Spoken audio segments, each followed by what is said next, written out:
what you probably discovered, what the language just didn't fit for you. You didn't have a connection with that culture. You hadn't spent time in that region of the world. It wasn't a family heritage language. There was some disconnect there, and therefore the language was like, interesting, but not for me. When you found that good fit, that's when the language became an easier language to acquire, and your passion and your interests were more involved. So that's where the cultural skills can certainly come into play. All right. So where are these functional skills key? There's really not a lot of organizations that don't want you to be able to do something. So the idea of a functional skill, I mean, no one's going to pay you that I've ever found it. Just please sit there and breathe for the next 8.5 hours and collect a check every 2 weeks. I mean, who in some cases wouldn't sign up for that? It would be pretty boring after a couple of days, let's be honest. But functional skills are, I don't want to use the word standardized, but they often are standardized to different professional fields. So if you say to someone, I'm a project manager, you know, when your work at Accenture, when you're saying that you're in software production and development? Well, I've been at like a bunch of different projects, but yeah, my last one was at Seawall implementation, so it was testing development. So there's a very specific set of skills to do that kind of work, and that's the reason you got hired. Either you had the skills, or the individuals that you worked with that hired you recognized that you had the potential for training in those skill sets. So you need to know, first of all, as you start to think about, okay, I love this idea, it sounds so exotic to be, you know, living in whatever location and doing whatever that thing is, because you don't know what the thing necessarily is yet. You've got to start to think about, well, what are the things that I'm good at? What are the things that I enjoy doing? The student that comes into my office wearing, you know, cut-off shorts, Tevas, is and says, you know, I can't stand being inside. This is just driving me bonkers, sitting in a classroom even for a couple hours a day. I have to be out doing things. I'm very active. Is probably not the kind of individual that's going to work in corporate America, wearing a suit and tie every day and sitting at a board meeting for 9.5 hours on a Sunday. I mean, this is just not his or her personality.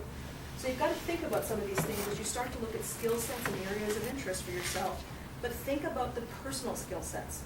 If you know your personality, if you know your own makeup of, I like to be in group activities, I'm a real solo person, I love to write, I hate to write, you know, the computer is my friend, the computer usually blows up if I touch it, you know.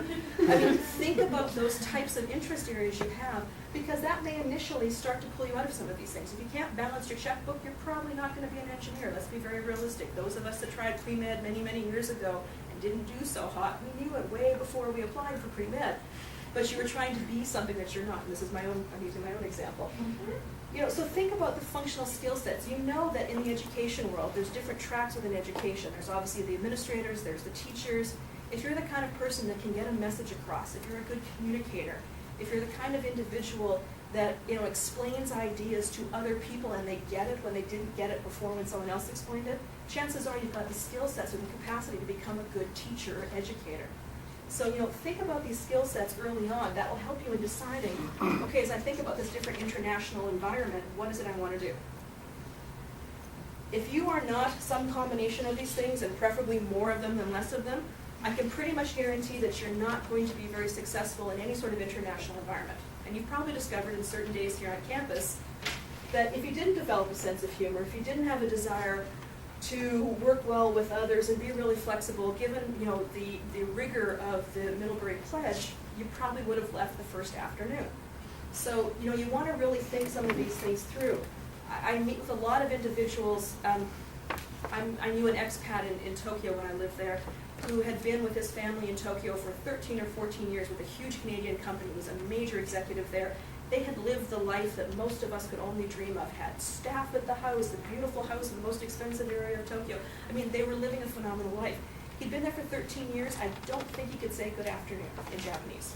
This is not rocket science. We could teach everybody in the room to say, you know, konbawa in about 30 seconds. It's not hard. He didn't have to be a linguist. What he had basically done was taken his world in Toronto and relocated it to Tokyo and just changed the spelling of Toronto to Tokyo.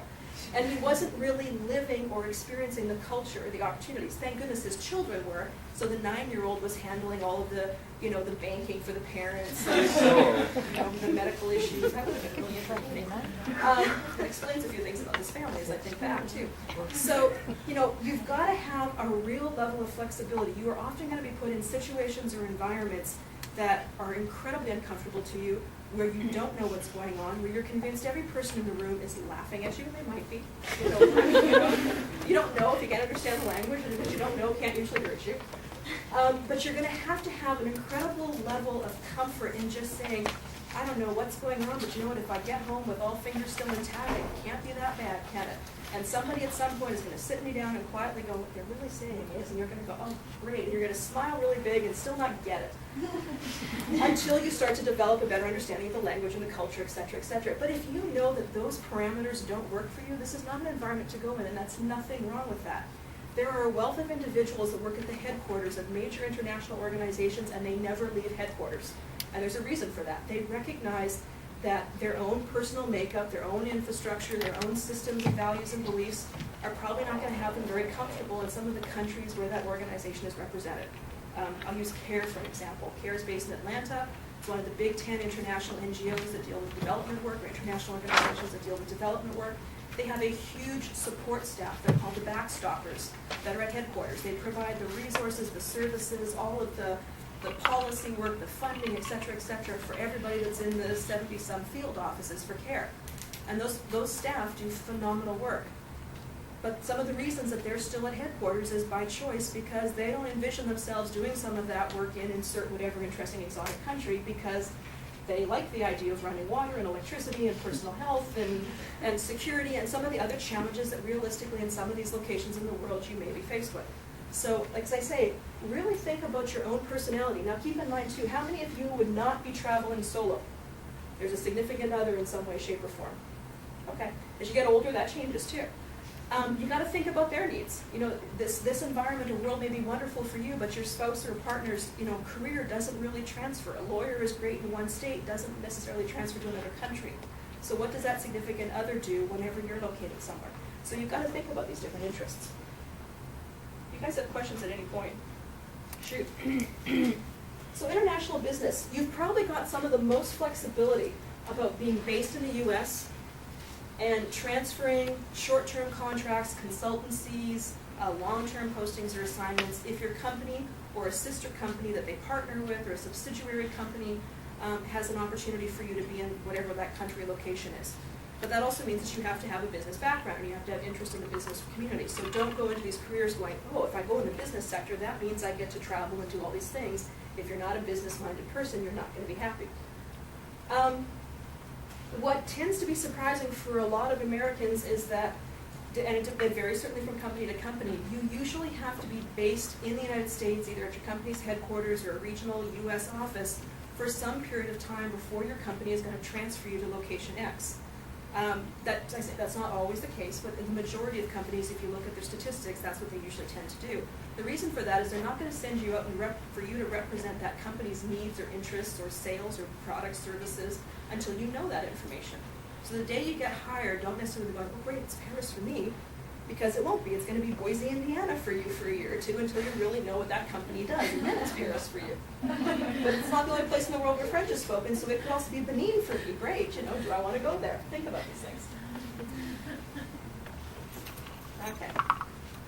All sorts of international business careers. The question is, what do these people do? I mean, if you're working 9 to 5, has a some of these are pretty obvious. Public relations and advertising, you're getting the message out, or you're communicating message and ideas. Marketing, research, development, those are kind of obvious. Trade. It's not just trading commodities, it's trading services. It can be emerging market economic development. A lot of people that are interested in international development, when they think of providing resource or support to lesser developed regions of the world and the citizens of those locations, a lot of that is trade work.